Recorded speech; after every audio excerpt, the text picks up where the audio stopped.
All right, let's see if you can hear me now.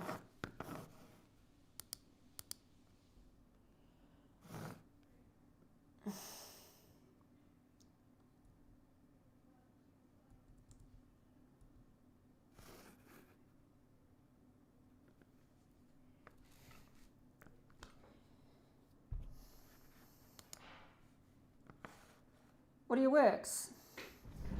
All right, let me try one last thing, trying not to stuff it all up.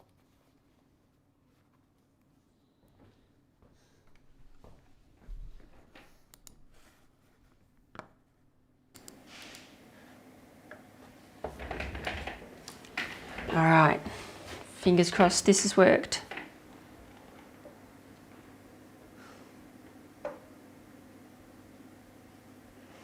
Just gotta wait till the stream catches up.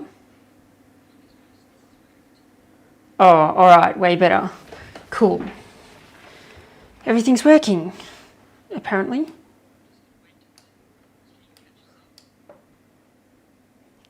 All right, testing levels, testing levels. Testing levels, testing levels. All right, I think we're good here.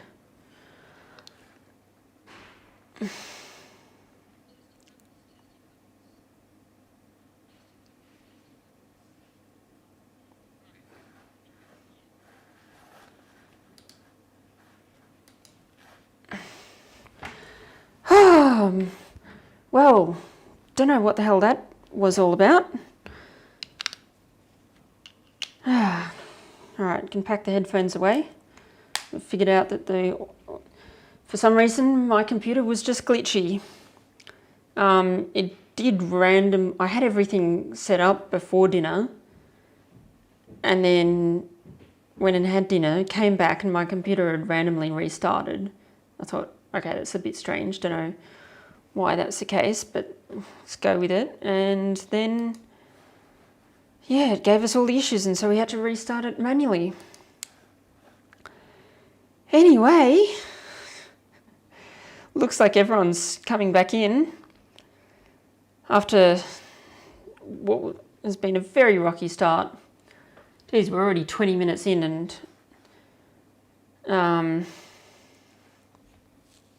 yeah, so Stephen, Dark Frosty, Patrick Robertson, Albert, AH137, Haps Bulletproof, Jack, Will James. Cool. Right. Before the last stream had the issues, I saw a comment from Roderick Smith about the Sunlander. Now, I didn't quite get to read it, but so if Rod could put it in the chat again so I can read it, that would be awesome. In the meantime, I'll tell you a story about the GAN. The GAN was notoriously late, and one day the GAN arrived in Alice Springs perfectly on time. It just so happened that it was 3 months late. So,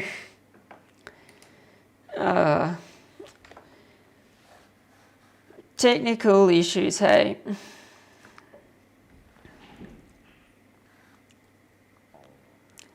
Let's switch over to screen capture.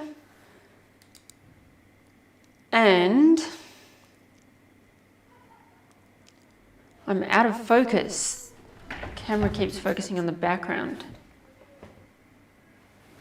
I mean, let me just check that. Should be on, the autofocus settings should be fine. Okay. Hopefully it's less noticeable. Oh, and there's an echo. Oh my God. Oh, that's why. Go away. Now the echo's gone. No, that's not wanted. That's what I wanted.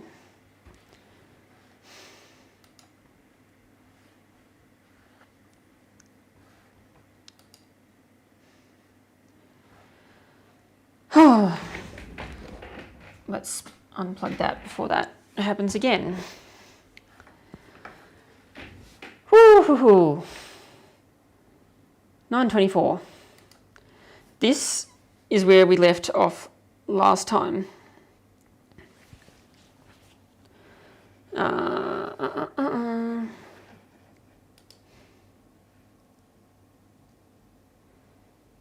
Roderick Smith says, is the broken boom barrier a new feature? No. No, that's been in there for a number of streams now.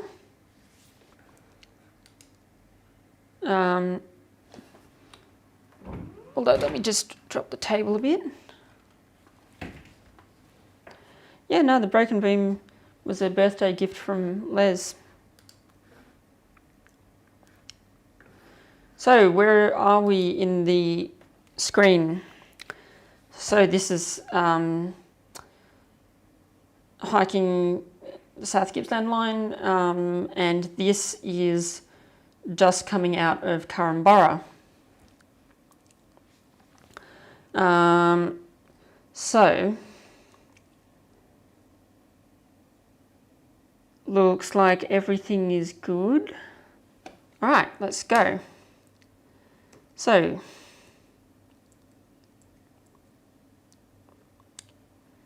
these are just all photos of the same sort of place. You can see there's a lot of pine needles all along the tracks, and that made things photogenic.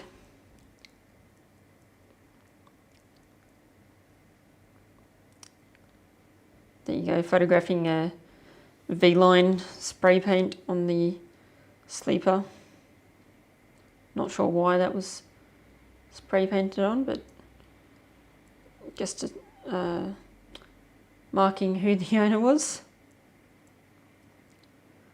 Small little makeup bridge over a dirt road. There wouldn't be much clearance under that bridge. I obviously didn't take a photo of the sign which said how much clearance there was, but I'm guessing it's around 2 meters, or maybe even 1.9, 1.8, something like that.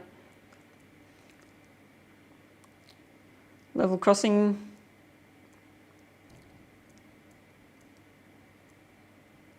Cardella.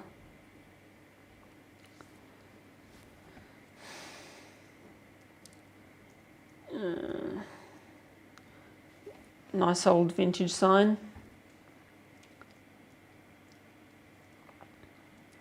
Oh, we've got some retaining wall by the looks of it.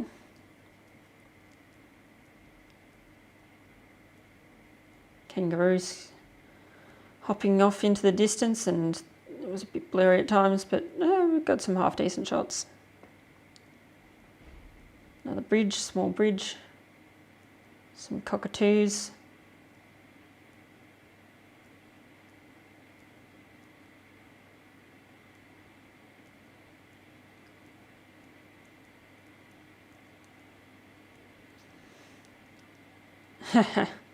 CFA training vehicle. Looks like that's seen a bit of abuse. But hey, I'm sure that's what it's intended for. Oh, nice old truck. Is it a Bedford? Yes.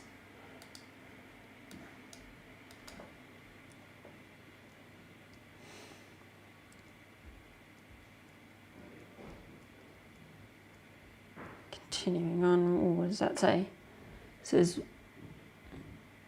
1,600 millimeters. So obviously talking about the gauge there.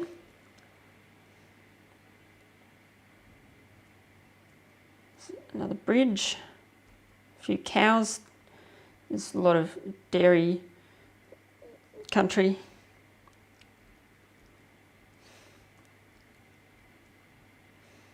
That's nice. Edited that slightly, but you can see all the pine needles on the ground. Same with here, you might have seen me post that photo before. And a semaphore at the danger, and does it, yeah, although the red lens is a little faded, it's still intact. That's nice. So I think if that's obviously the home signal for Leongatha, yeah, it would be.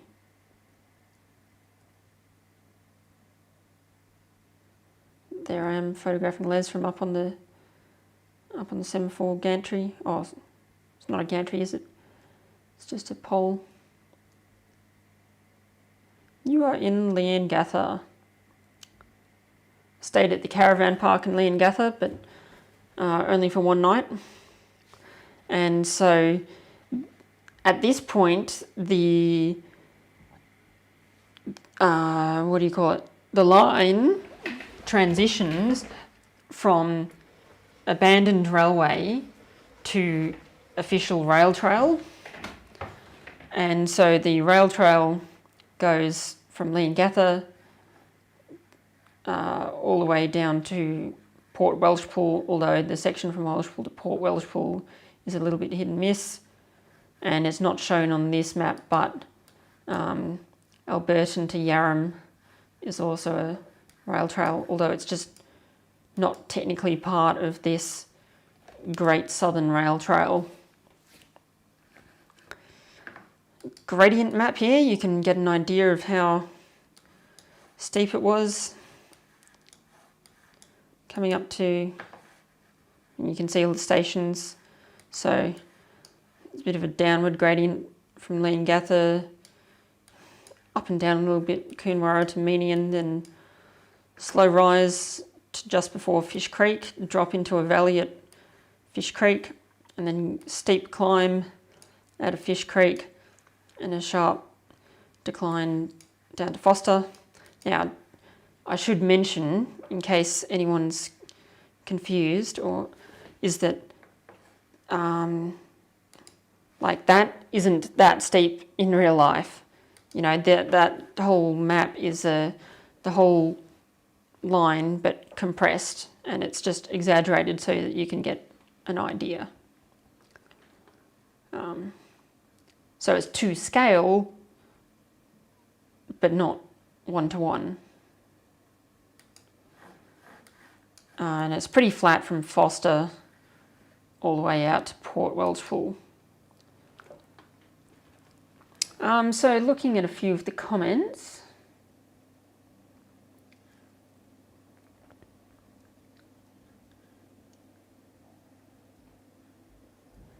Jack the Railway Enthusiast says, what other photos of abandoned railway lines do you have coming up? We can do a part 4, which I'll ask everyone about at the end, whether you want to do a part 4, which will be photographs that I've taken on my day hikes of abandoned railways and whatnot. Otherwise, in terms of do I plan to hike any more abandoned railways? Yes, absolutely. My next one is most likely to be the SEC Rubicon Tramway, and I'll be doing that around late November. Oh, yeah, that's the next one where I know there's track in situ, although in early November, fingers crossed, restrictions-wise, I'll be going to the Mallee and trying to find remains there, but there won't be any track.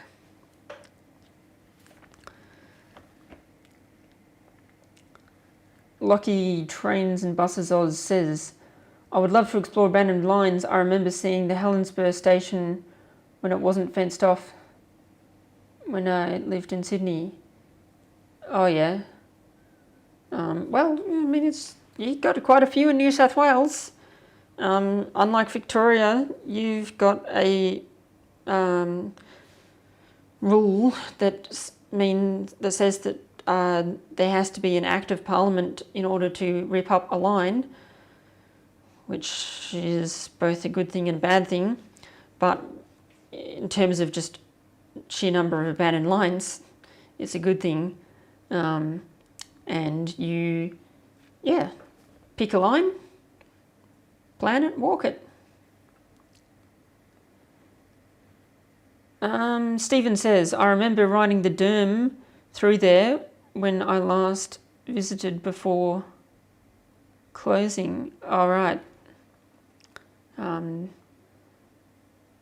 The tourist railway from Carnborough to Leongatha.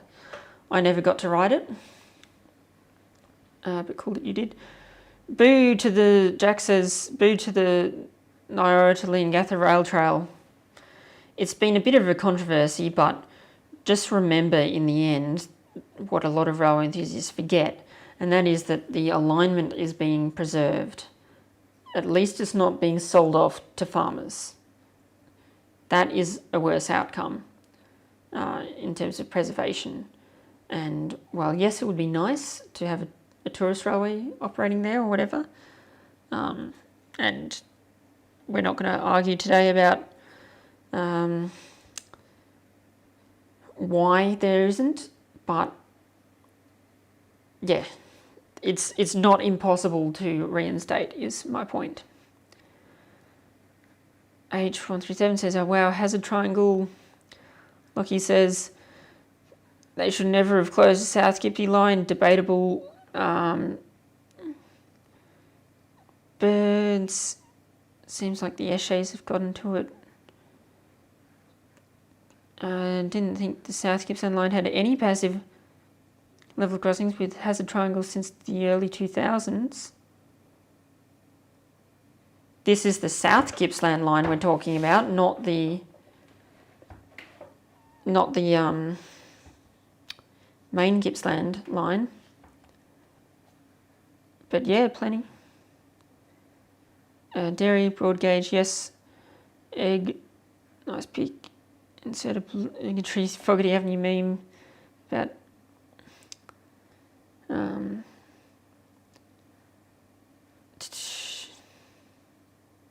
was it scary climbing the semaphore signal? I mean, look, they're not really meant to be climbed on a regular basis. I mean, obviously they've got a ladder because if you need to change out a bulb or something like that, you obviously need to climb it. So I just mean like it gets a little wobbly at the top, but scary? No, I never felt like it was in danger of collapsing or anything like that. And I'm not really scared of heights either, so it was cool. Haps has to go. Stephen says he rode 3 times in total on the South Gippsland Railway, twice on the Red Hens and once on the Derm. Very nice.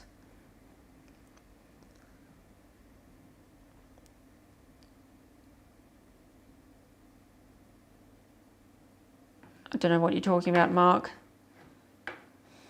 All right, continuing on. There's a brighter picture of the same thing. Oh, and this is just cool. I'll just briefly pause on this. Total distances by road from Melbourne or any one town to any other town.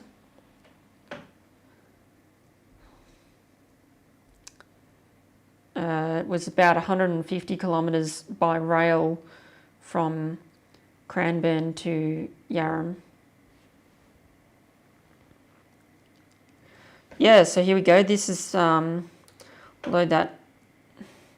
Yeah, here is this photo and the next one.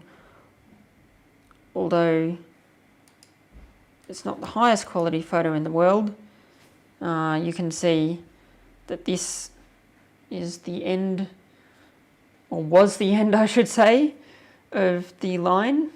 Now the rail trail is being constructed from Leongatha to Nyora.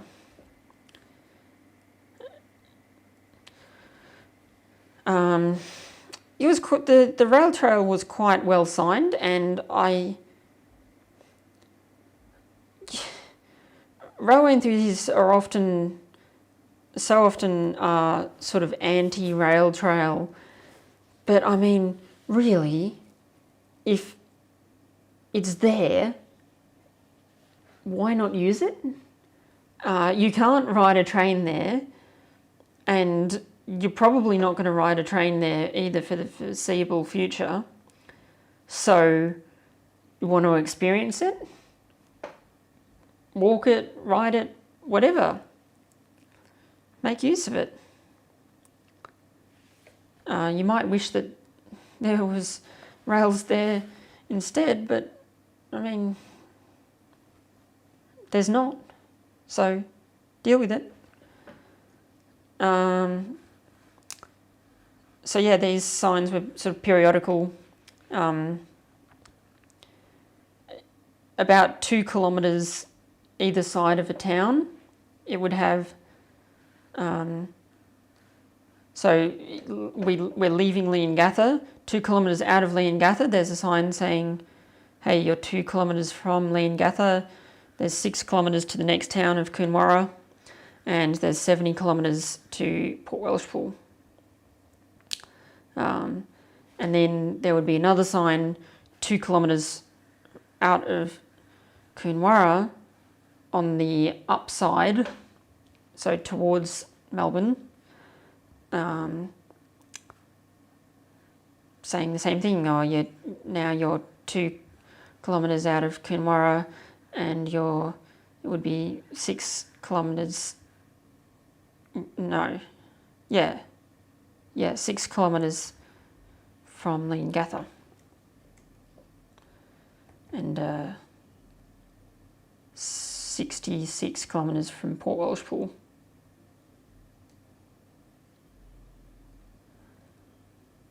Some structure remains of, don't know what that was. Photographing a river.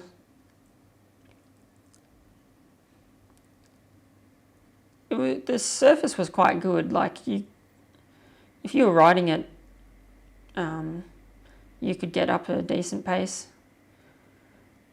I tended to see not too many people walking or riding between towns unless they were quite close to each other. I more often saw people riding in the vicinity of the town. So as you'd approach Coonawarra or something, you would find that the number of people increased. Looks like we're coming up to a trestle bridge, the Tarwin River Bridge.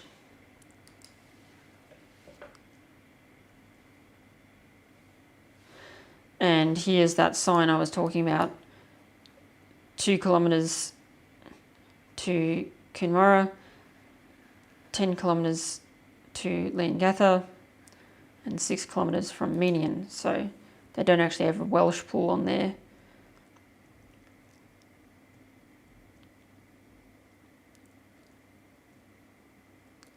I must say there was more signage and it was clearly better maintained and whatnot, more towards the Leongatha end of things.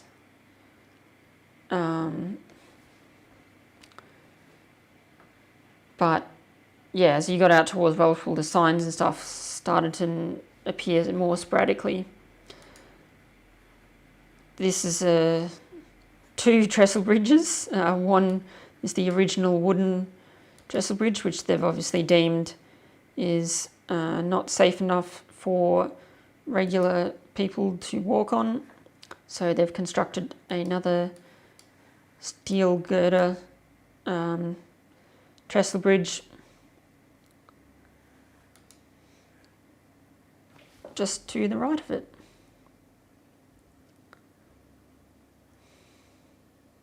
That's the road. Yeah, I mean, look, you can sort of see it's not in the best condition, but look, I'm sure if somebody did choose to walk on there, despite all the fences and signs and whatnot, and let's be honest, I wouldn't put it past myself to do that sort of thing. it'd probably hold up. In fact, yeah, it would definitely hold up. You just have to watch for the decking, really.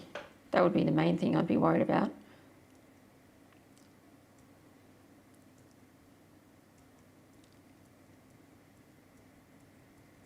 Bird. Oh, some old cars. We've got an old troop carrier, old FJ47, and the back of a Holden Ute. I am not good and I'm not so familiar with my Holdens such that I can recognise what generation that is, but somebody else can, I'm sure. There's an old engine block, or at least part of one. Lots of old junk there. Let's read a few more comments.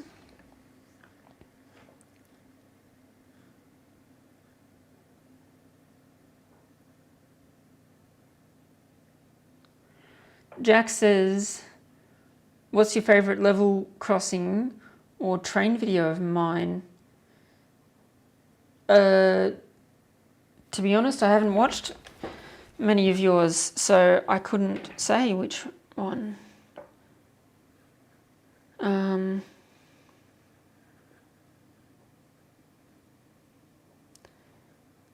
Mark has no idea what's going on.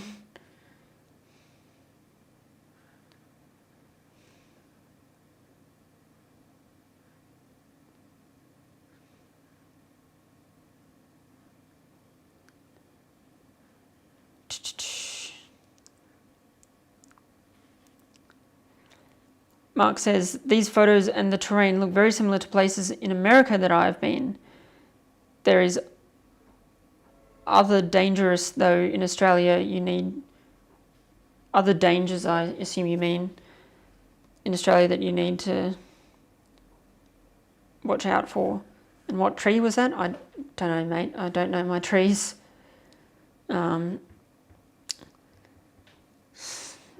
probably some Australian gum tree.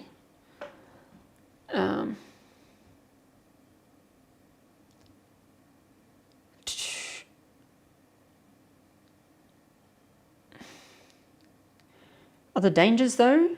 I mean, yeah, I guess. I wouldn't call the bridge safe though either. Patrick Robertson FJ40, no, it's... I mean, it is... I don't think it's a short wheelbase, it looks more like a mid.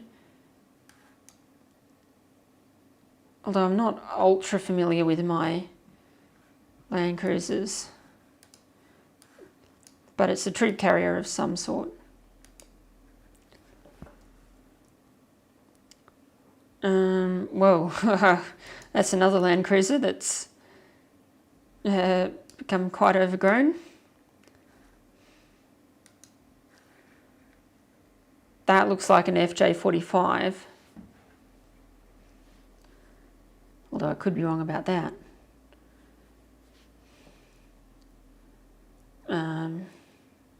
Minion.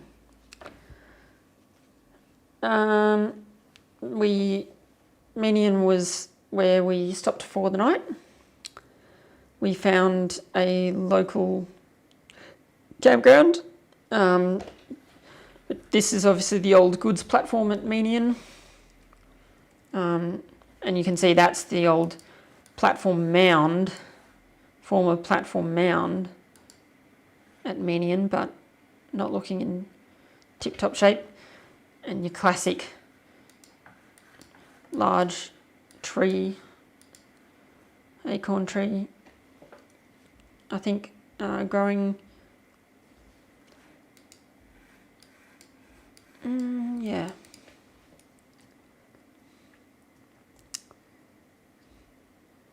Oh, what are those birds called again? Oh, memory blank. I do know what they're called. Most Australians would know what they're called. Oh, lorikeets, is that it?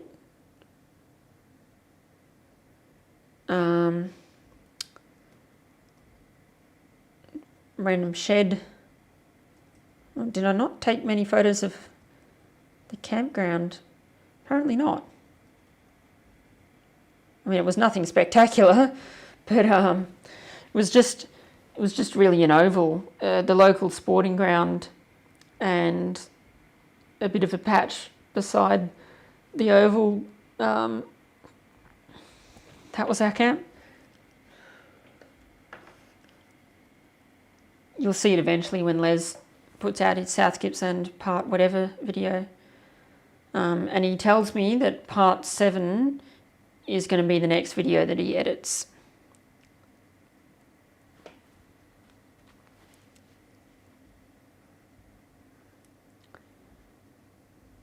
Rod reckons it was a short wheelbase, not a mid. So, alright, I'll take your word for it. Mark says, I searched Indian trains and this live stream came up. So I thought I would come and see how it's all doing. Fair enough. Don't know why this is showing up under Indian live streams. This is obviously, as you've been told, Australian.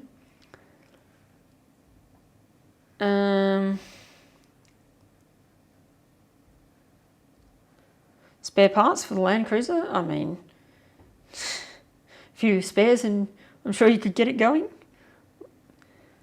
Mark says, my girlfriend and I travel America and make videos on YouTube. Down south we have alligators and spiders and other wild things. Australia, you have dangerous kangaroos, I think.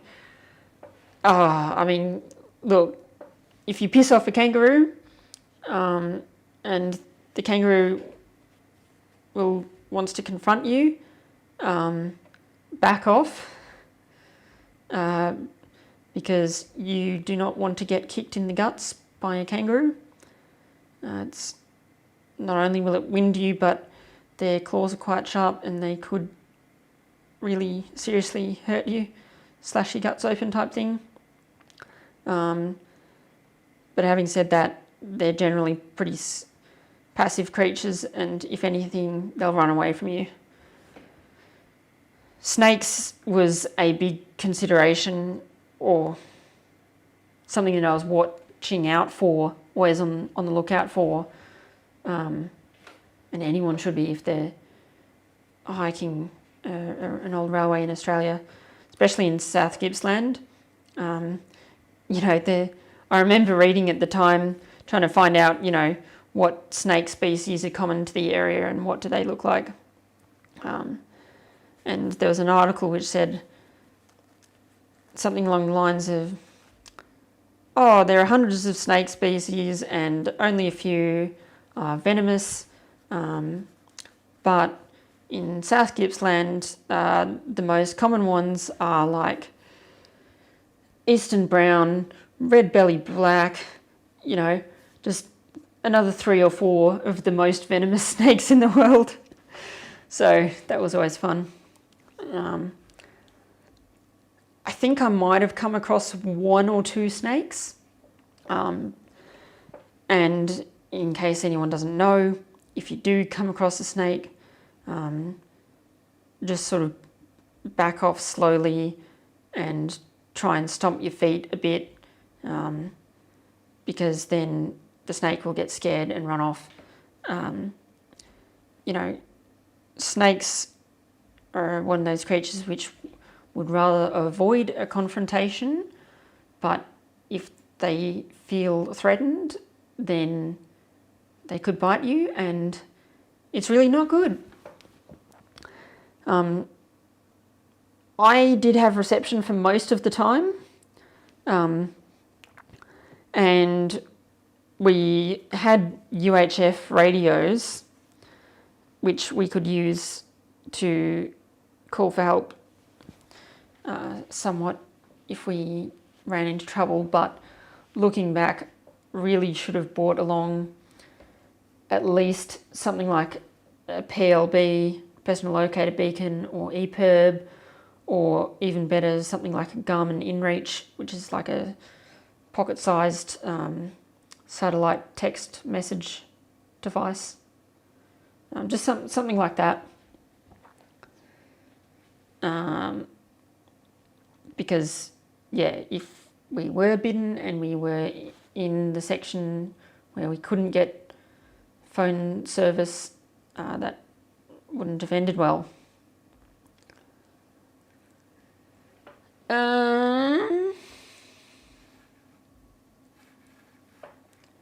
Rod says he could have done the tree but didn't know which one prompted the question. Yeah, I'm not going back. Mark says, what if the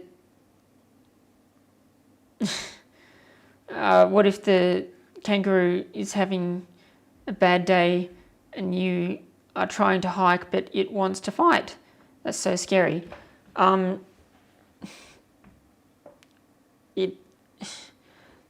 Kangaroo's always gonna. It's not gonna have a bad day unless you really try and confront it. It's not going to confront you unless you confront it. Kangaroos are the least of your worries.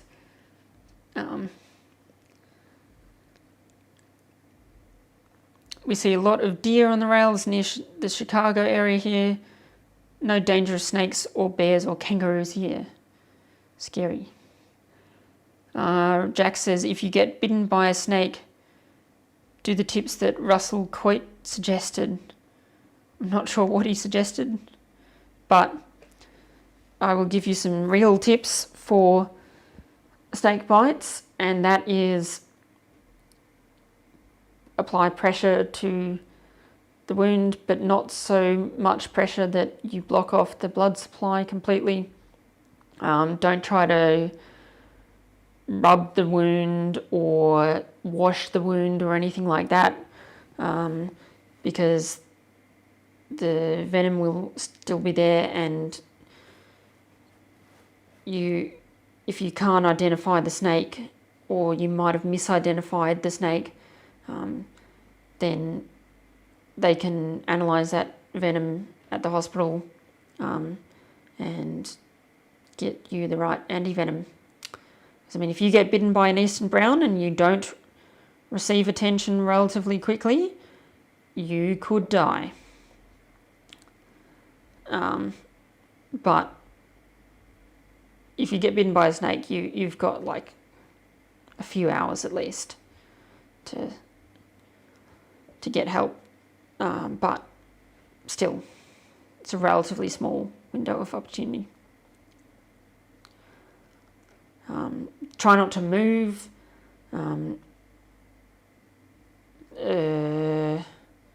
Try to stay calm. And yeah, call for help.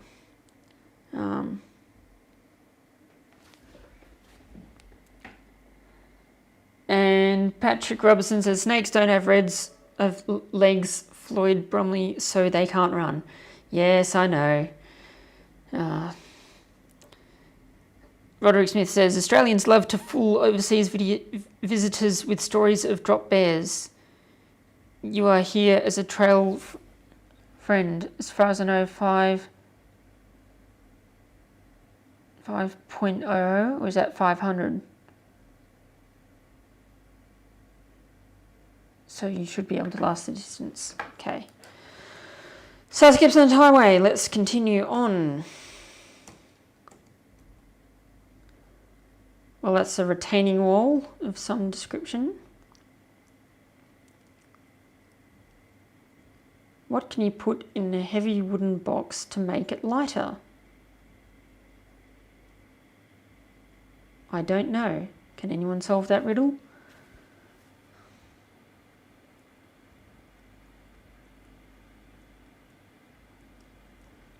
Bunny.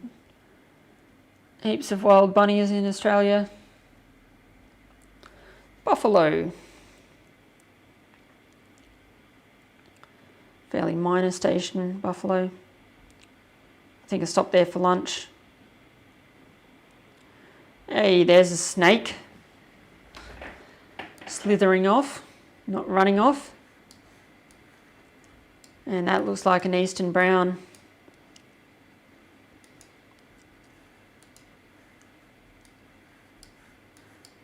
Yeah.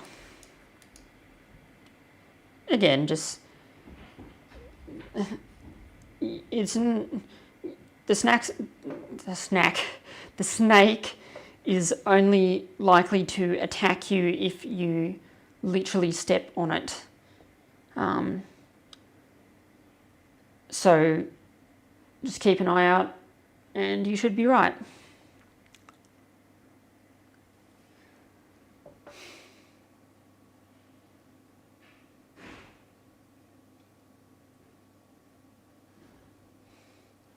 Okay, Rod was referring to the time, 5 a.m, but Chicago should be 7 a.m.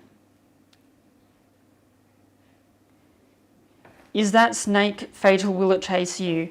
That snake, eastern brown, I believe it's the most venomous snake in the world. So is it fatal? Absolutely. If you get bitten by it, it has the potential to kill you.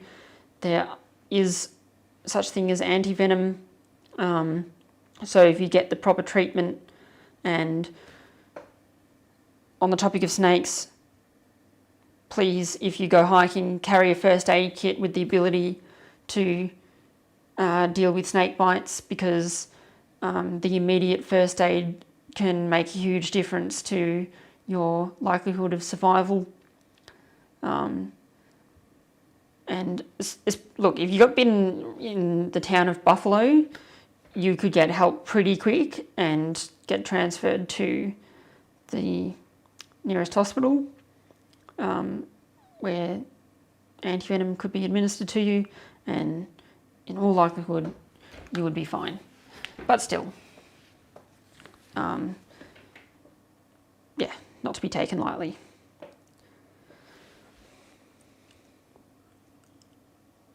Sparkers Road. Not sure what I was trying to photograph there. Is that the old formation? Possibly.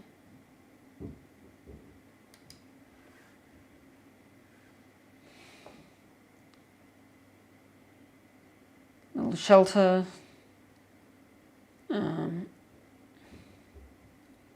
Yeah, I remember this. So,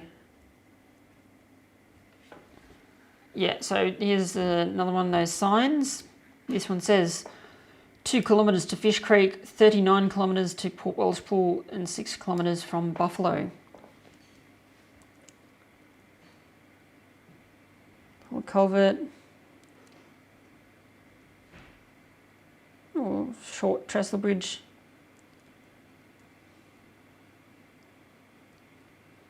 Ooh, that's a railway wagon, but looks like it was out of focus, so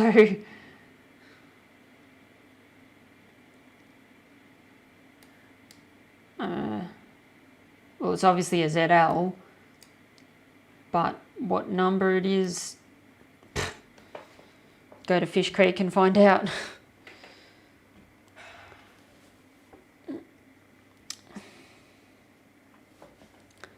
Factory. Oh, giant fish. And a nice old bus as well. Oh, and it's for sale. Or it was for sale.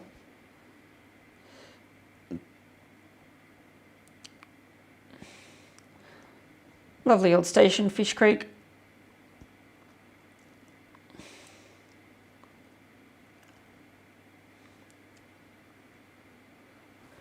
What's this? Code of conduct for the Great Southern Rail Trail. Respect other trail users, respect the environment and neighbours, slow down and warn when passing. I guess that's for bikes. Horses restricted to a trot. Keep dogs on lead. Do not disturb farm or native animals. Keep to the trail, no fires. Do not drop cigarette butts. Take your rubbish home. Camp only in designated areas. Do not collect firewood. Use community toilets provided, not the trail, bush or farms. There weren't too many dedicated campsites, I must say. That was obviously a plan, but never really eventuated. So, I mean, or maybe we did camp in the designated camp area in the end. I don't think I actually photographed it. But it was really just,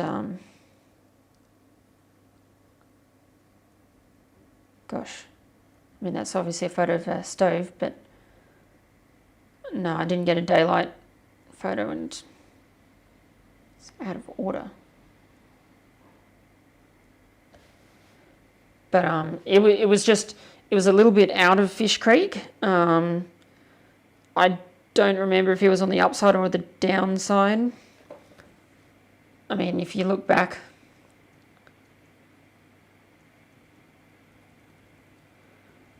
to sort of this photo, whatever this side of the station is, whether it's the upside or the downside, that was which side my camp was on, and it was about maybe 1 kilometre or 2 out. I have a feeling it was the upside. I don't remember it entirely. And yeah, it was just a little area. It was nothing fancy. And we had to, if we wanted to go to the toilet, we had to walk 1 kilometre or 2 into town.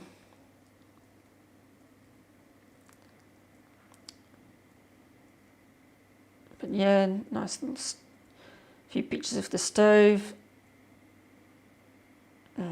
Just a cool photo of the phone torch lighting up the water bottle.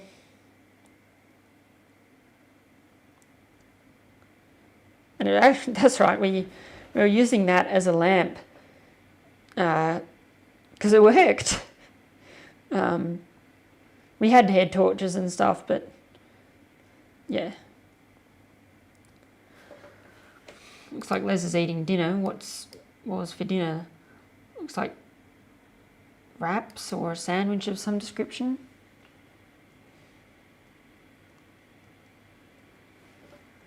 Oh, and that's a nighttime shot of a whole bunch of cockatoos by the look of it.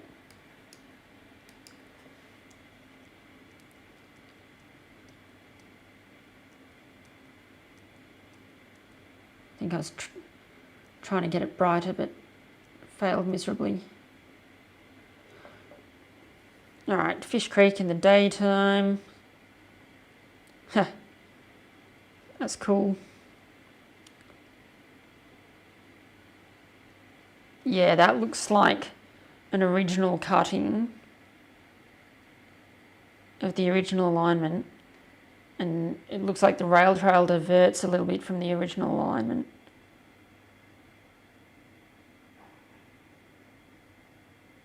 Was that our camp in the daytime? Maybe. No, it wouldn't be because it's taken at 12:26 p.m, so that would have been our lunch stop.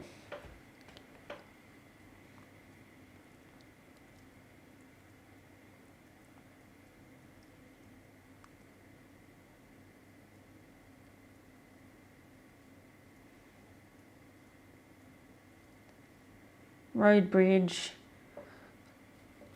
Oh, I couldn't tell you what road it is off the top of my head.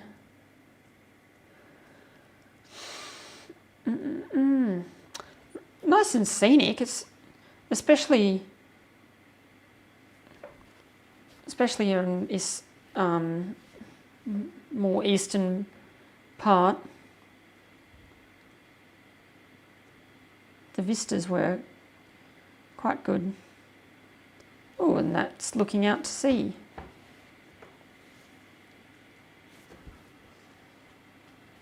Although the visibility wasn't the greatest on that day. I think this was a small lookout. There was a small diversion off from the main rail trail to the top of a hill where you could, go and look at the views. And we decided to do it, and I think it was well worth it.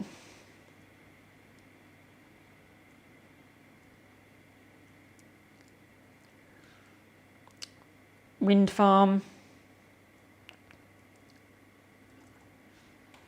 Now, that wind farm it's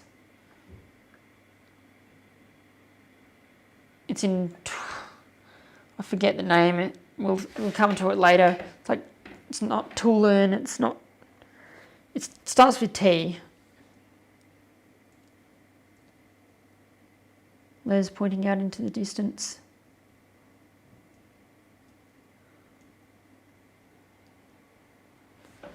Some nice beaches out the South Gippsland way. I mean, hello, you've got the whole 90-mile beach.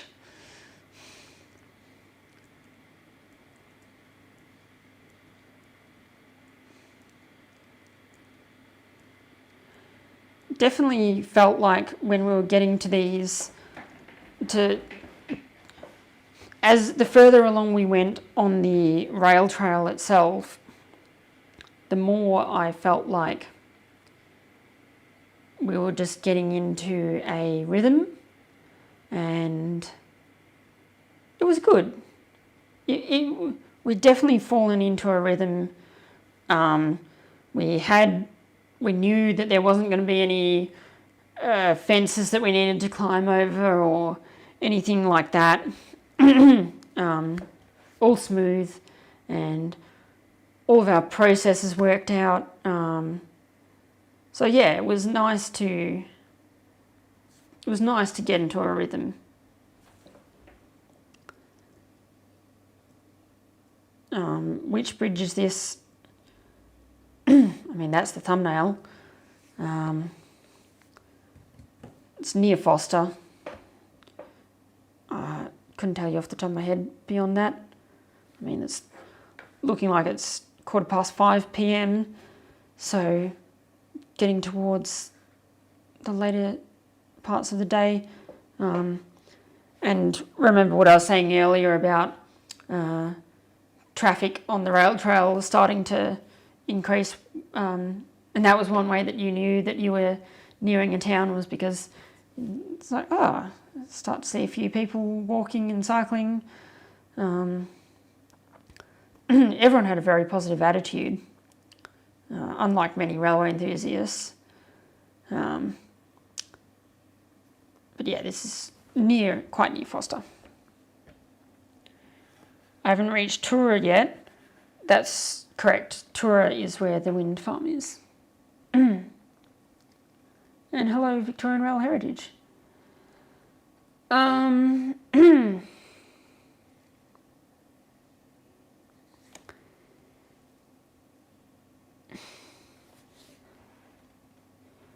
Stephen says denim jeans can be thick enough to stop the tiny fangs from being injected into your legs.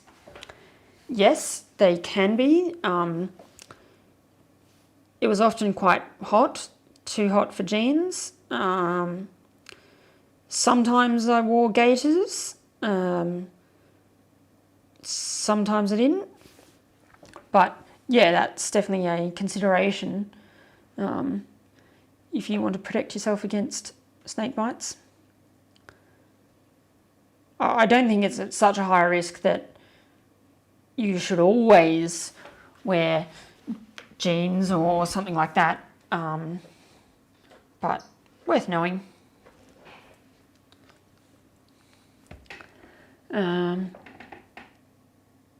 Roderick Smith says Fish Creek is where the road to Wilson's Promontory leaves South Gippsland Highway. Occasional tour trains came here and passengers changed to buses. Yeah, that's true. Actually, when we were in Foster, not Fish Creek, Foster was just yapped on and on and on. All of the sort of tourism advertising yapped on and on and on about, oh, we're the gateway to the prom. Oh, I just got so sick of it. I'm like, can you say nice things about the town of Foster itself, not the fact that it's the gateway to the prom? Like, yes, Wilson's Promontory is nice, I agree. Yes, it's a tourist hotspot, but advertise Foster as well, you know? It's a nice town as well.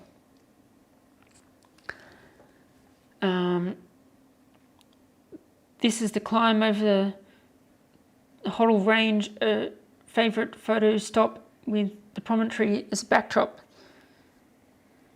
Victorian Rail Heritage High. That is only minor, referring to the trestle bridge, probably Stockyard Creek. And yeah, I'm coping well with lockdown. Oh, well enough, you know. This is another bridge over a small creek again. But which creek is this? I don't know. Getting closer to Foster. 5:27 by the looks of it, or 22 when I took that photo.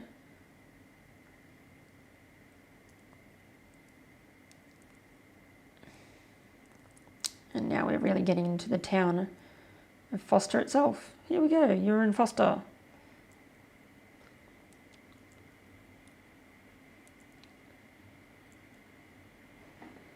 That's the main station at Foster, not the original station, but yeah, and of course not the original sign. Foster was, oh, that's nice. Foster was a place where we stayed at for, I think, 2 days. Yeah, we had, so 2 days, 3 nights. Yes. So we arrived on the 30th of November and stayed put in Foster on the 1st of December and the 2nd of December, and then left on the morning of the 3rd.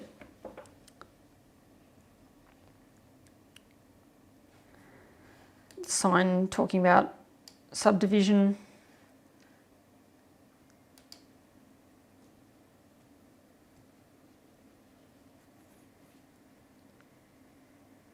Old Salvation Army bin.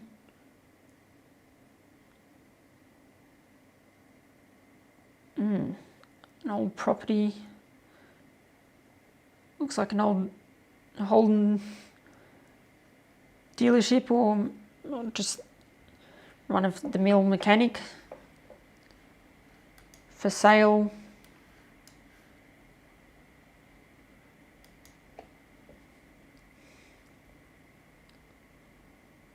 This is the local grandstand at night, obviously. Can watch the local footy. I tried to take photos of the stars, but it was a bit difficult because I wasn't carrying a tripod. But not a bad attempt. If you're not carrying a tripod and you want to take long exposure photos, you've pretty much just got to find somewhere that you can prop your camera and hope that you can hold it still enough.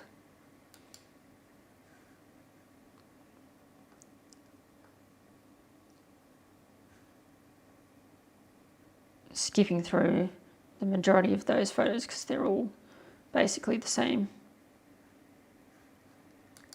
All right. So this is on the 2nd of December versus that was the night of the 1st. I think from memory, we were quite exhausted coming into Foster, so yeah, I remember spending the first day. I mean, it's always enjoyable to be hiking for a few days and then it's your rest day and go like, oh, I can wake up whenever I want to. Because normally if you're hiking, if you've got to cover distance in that day, you want to get up and get going by, say, 9 a.m. You want to leave camp by 9 a.m. so that you can get your distance done in the day. But to have a rest day and go, oh, I can wake up at 10 a.m. And still not get out of bed until 11 a.m. You generally don't sleep in too much because the sun comes up and starts heating up your tent, and certainly in early December, maybe 10:30, 11 a.m. at the very latest. I wouldn't be staying in my tent much longer than 11 a.m. Even with all of the fly screens open and whatnot. But we spent the first day in Foster just sort of relaxing.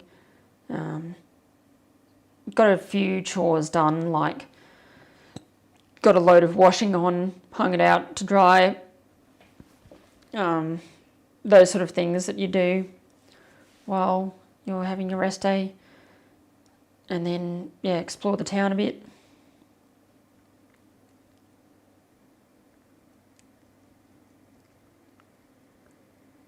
Anzac Clock Tower. Oh, looks like we splurged and went to the pub for dinner. And what did I get? Looks like a surf and turf or something like that.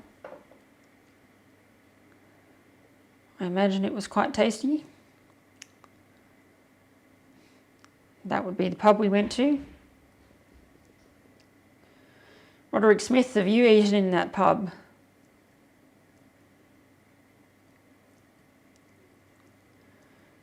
Rod has a personal goal to go to every pub in Australia.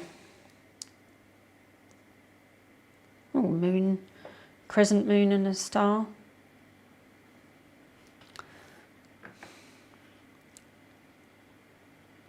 Looking at comments. Stephen says, saying Foster is the gateway to the prom is like saying that the mitochondria is the powerhouse of the cell. Yeah, you could say that.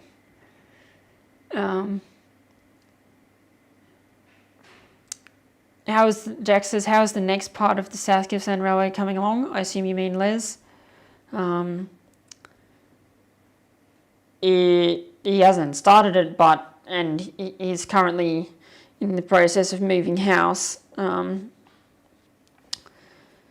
But he should be able to.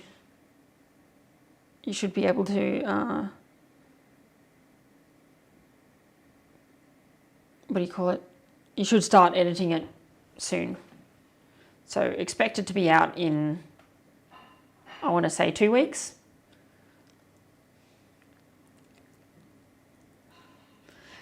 And Roderick says, yes, he has been to that pub. If I recall correctly, I overnighted there during an LRRSA weekend. Oh, yeah? Foster in the daylight again. This is the morning of the 3rd. Siding track to Foster. I'm not sure what that's meaning exactly. Ooh, photo of the train. What class of locomotive is that? Oh, mean, it's an 060. Is it an R? Is it an old R?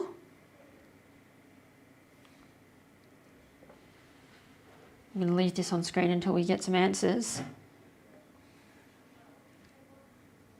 Looks like it's got a wooden roof. It's got, what do you call it, brass bands on the boiler. Quite a shallow tender. While we're waiting for answers as to guesses of the class. Come on, Stephen, you should know. Roderick Smith says, I'm old enough to remember the sign on Dandenong Road, Oakley, gateway to Gippsland. And Stephen says, looks like old R class, judging by the leaf springs in top of the underframe next to the tender body. Yes, good pick up there, and I think I agree with you, it's an old R.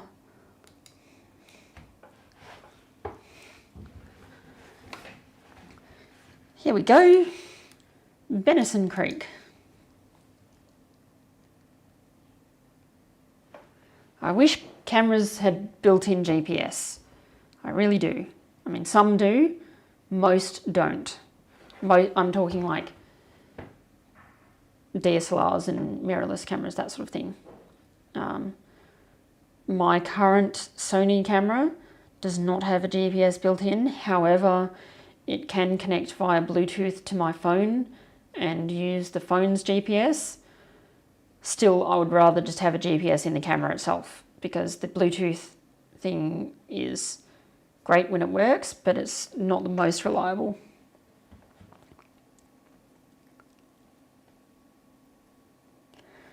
Roderick Smith says Mike McCarthy has ridden up the mining branches in the region. Oh yeah. So that's probably what the Foster branch, whatever, was referring to, or sighting, whatever you wanted to call it.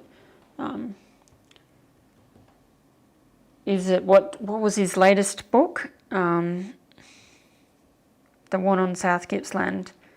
I'm pretty sure that was Mike. Whatever it was called, I've got a copy of that.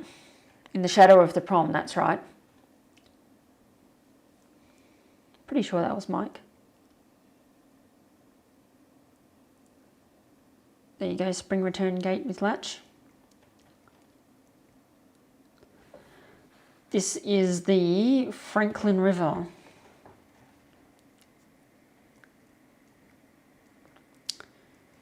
Getting closer to the wind farm at Tura.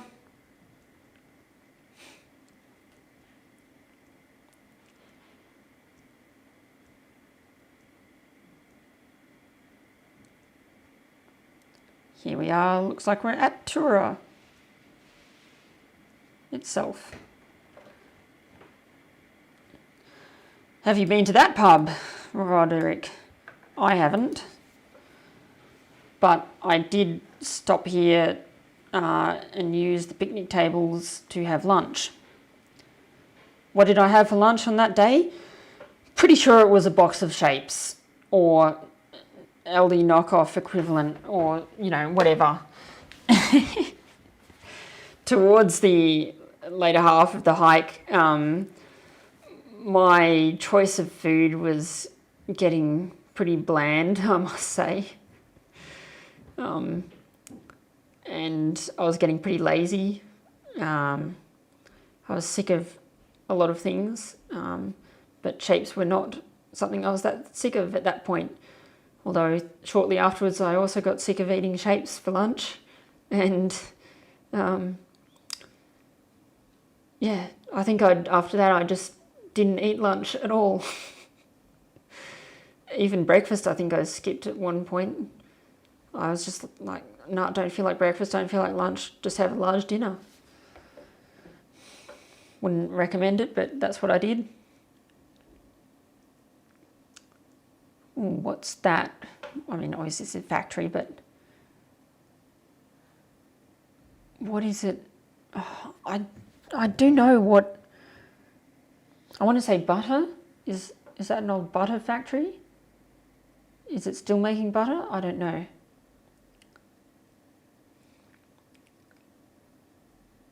Tura Tin Mine. Hey, there you go. Oh, so that's a water race. That's impressive.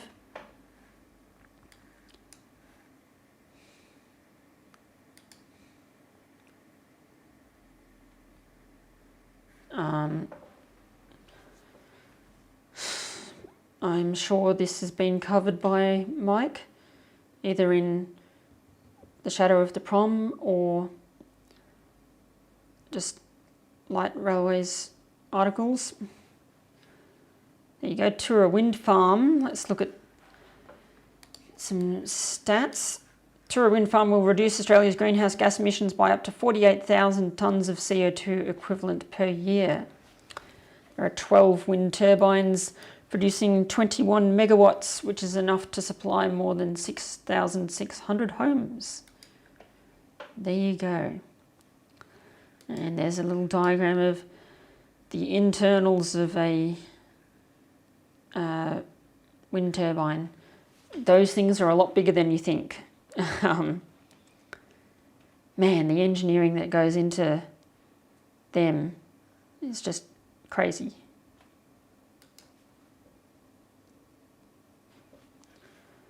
The blades rotate at 10 RPM in low wind conditions and up to 21 RPM at higher wind speeds to maximise energy production. At very high wind speeds such as gale force winds, which is 34 metres per second or 122 kilometres per hour, the wind turbines shut down to avoid damage to the equipment.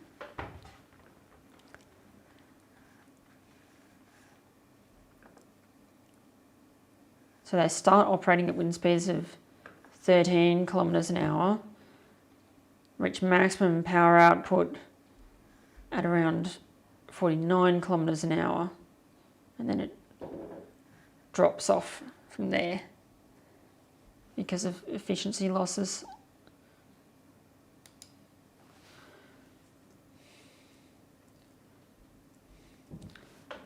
Milk plant, there you go, that's what it was.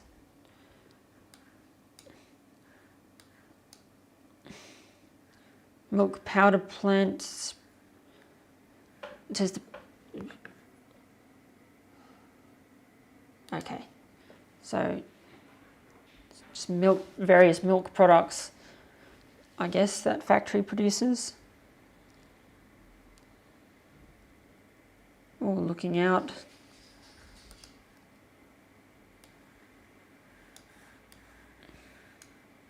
Is that Barry Beach? Quite possibly that's Barry Beach.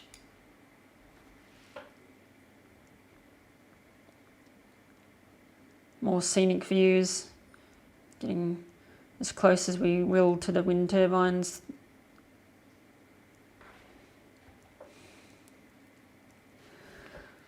Quite majestic. Agnes River.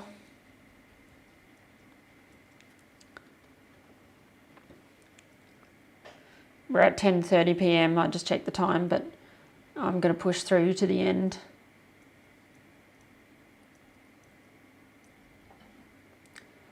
Two kilometres to Welshpool, 7 kilometres to Port Welshpool, 8 kilometres from Tura.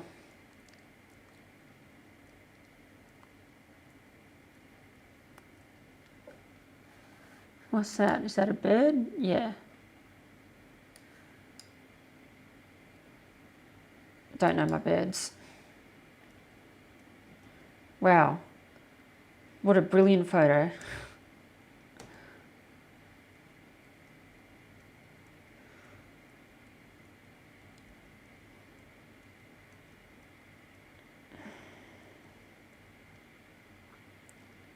So here we are at Welshpool.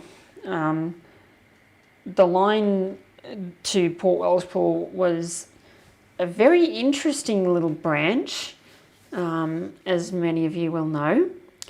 It was quite unique because it was, well, it was a short branch line, which is not inherently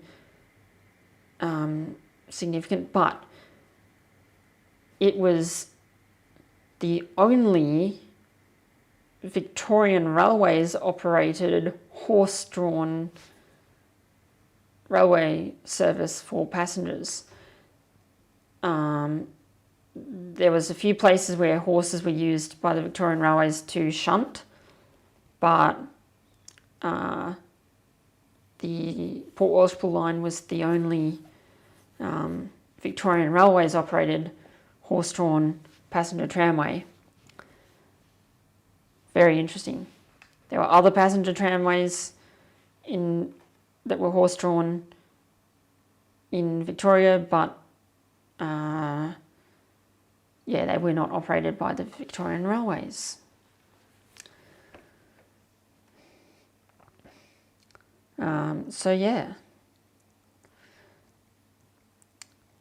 I've been to Port Welshpool a few times, but in fact I need to go back. That's one of the things I'd like to do when lockdown ends, is go to Port Welshpool. But I haven't walked from the main town of Welshpool to Port Welshpool. And I say main town, like, try not to get confused, but Port Welshpool is a larger town than Welshpool, a more interesting town as well. There's actually some pricey houses there. It's a very nice town. Welshpool is nice, but just compared to its port counterpart, it doesn't have too much. And Welshpool, of course, is, as I've said before, where the rail trail ends, and we camped along at Welshpool. The line, sort of, you can just follow the alignment for a little bit further, and this is talking about the horse-drawn tram. There you go, prov photo. I'll leave that up there while I talk. I'll leave it up like that. And so, the line continues on a little further that you can walk. And so, we camped maybe 500 metres down the line. And then Les was too exhausted to join me, but I was feeling sufficiently rejuvenated so that I continued walking for a bit, but then got to a section of very long grass, and that's the sort of place where a snake could be hiding and you won't see it until you step on it.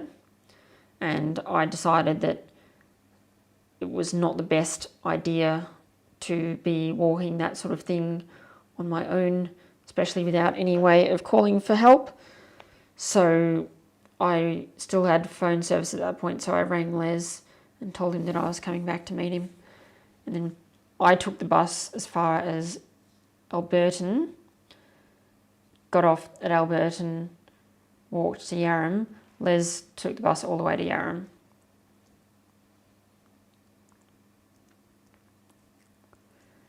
Looking back at the Welshpool yard,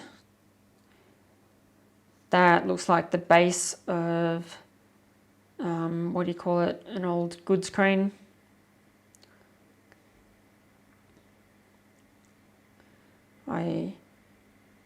That might have even been for, I'm not entirely familiar with the track layout of Welshpool off the top of my head, but that might have been used to transfer goods between the narrow gauge and the broad gauge. And for you railway enthusiasts, it was a 2'6" gauge horse-drawn railway / tramway, whatever you want to call it. That's the funny thing with the definition of railway versus tramway, you know.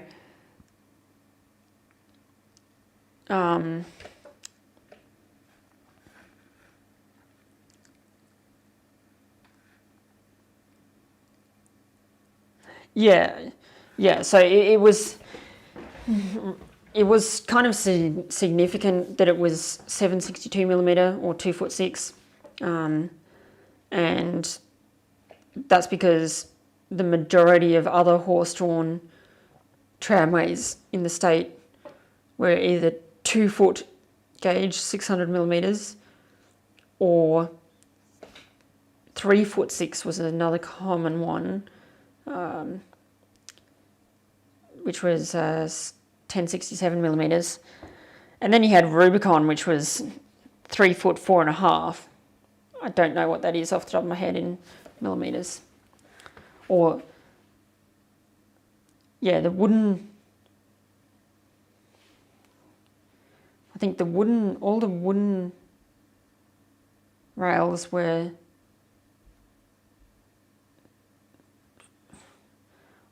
No, that's right. The wooden rails were 3 foot 4.25, and the steel rails were 3 foot 4.5, because the wheels tended to round off those wooden rails to make them effectively 3 foot 4.5. And there was also the 2-foot gauge Alexandra steel tramway. Rubicon's another discussion for another time. Or BAT.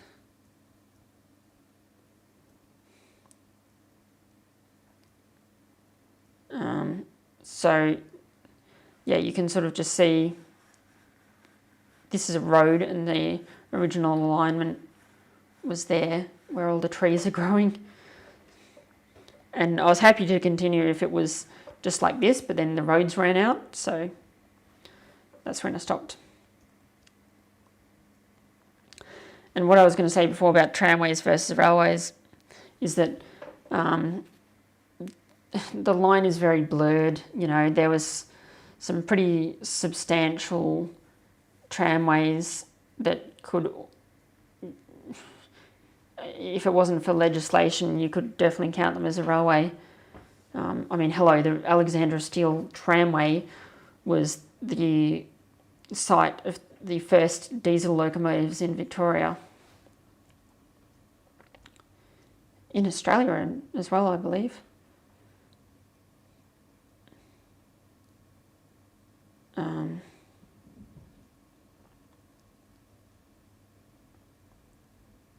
Here I am coming back.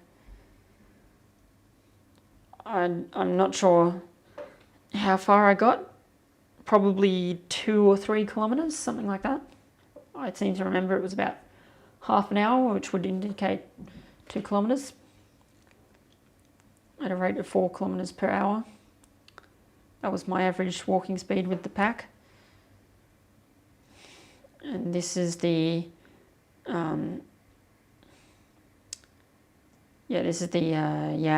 Alberton to Yarram section.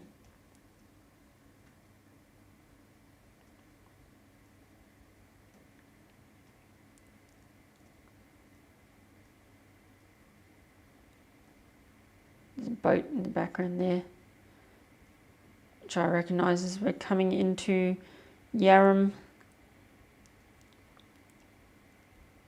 An old wind turbine.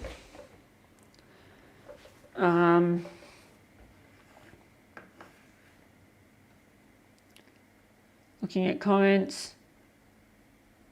Yeah.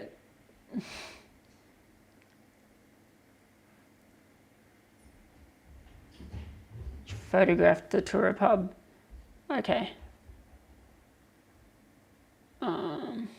Marcus, hi, because my sleep schedule has been killed. I am here. Okay. A bunch of people saying dairy and egg.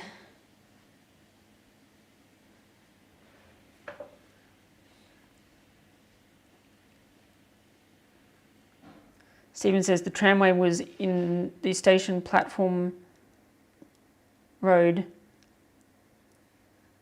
Was in between the station platform road and the goods platform at Welshpool.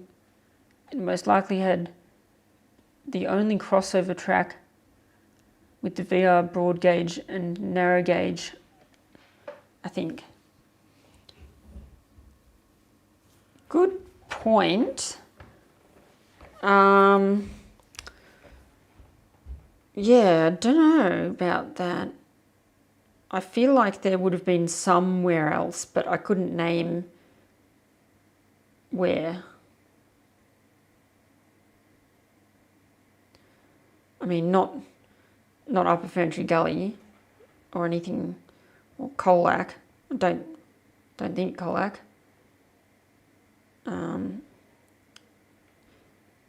But you know, there were various other tramways and stuff around this state. Surely there was a crossover somewhere.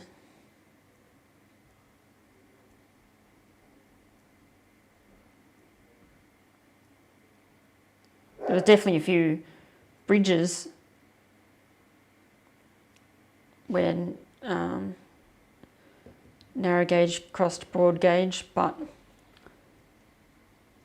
I don't know about a at grade crossing. It's a nice car.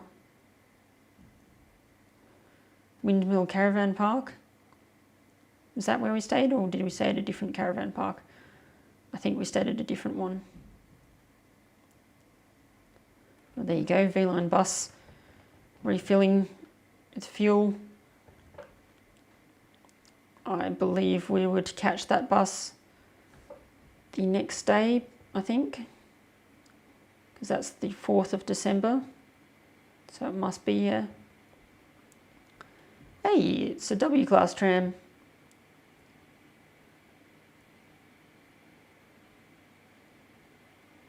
Fairly recent withdrawal, given that it's got the PTV logos on it.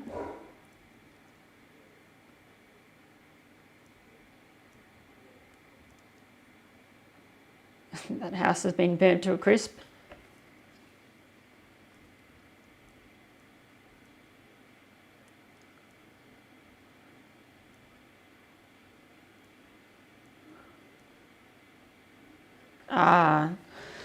The Yarram goods shed. That is the only thing that is remaining in Yarram of the old station or whatever. And geez, I could be wrong, but I've got a funny feeling that even that has now been demolished. I could be very wrong about that though, because I mean, look, it looks like it's in pretty good nick.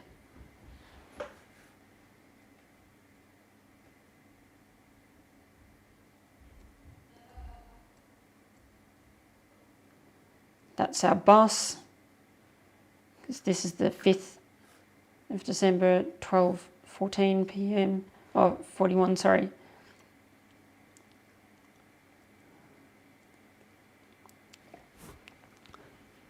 The bus, it was just shut down there at that point.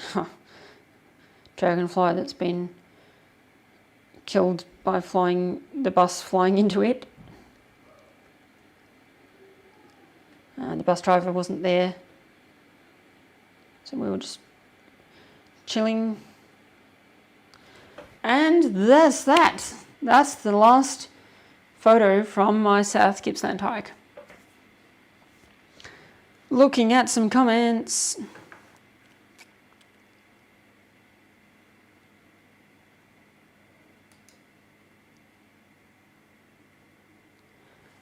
Okay. So Rory Smith says, no, New South Wales had perhaps 3 on industrial lines before Rubicon.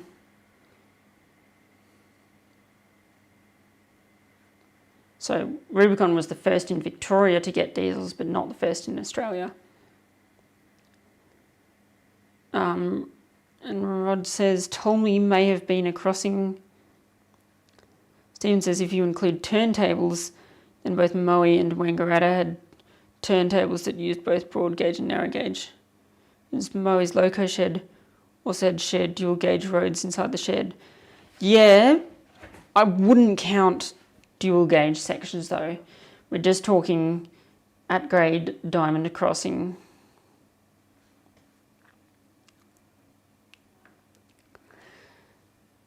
Well, yeah, it's 10 to 11 p.m. real time.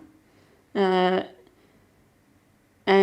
yeah, apart from the initial technical glitches, which were very strange, at least got sorted, and yeah, glad everyone stuck around.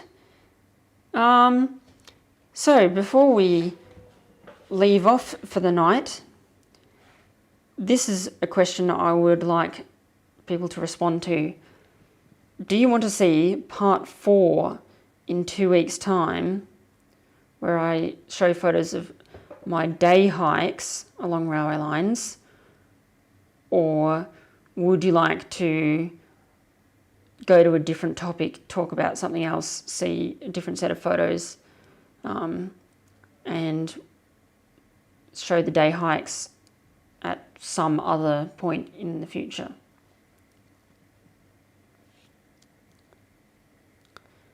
So if you're in favour of part 4, say part 4 in the comments.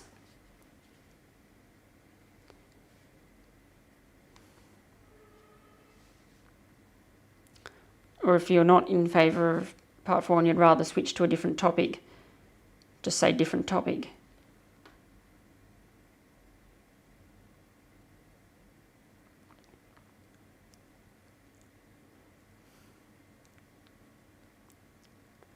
Well, we've got Jack, Marcus, Stephen, RTS and Bulletproof all saying they would like to see part 4. All right, that's that. Part 4 makes my life easy. Part 4 in 2 weeks' time, which will be at least some of my day hikes. Can't guarantee we'll get through all of them, but we shall give it a shot.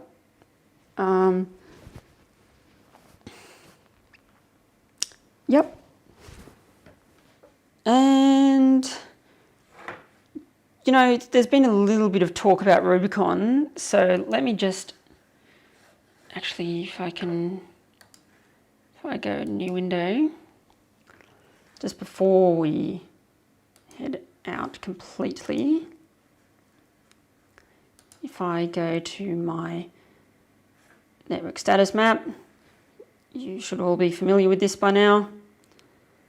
If not, there's a link to it in the description. This is the Rubicon area. You will notice that I have done a lot more work in the Rubicon area than previously. I'd previously just sort of done all the bits over here. I hadn't done that, hadn't done all of this side pretty much. But yeah, now the Rubicon area is pretty much complete, or complete for now. I've definitely got all of the tracks and whatnot. And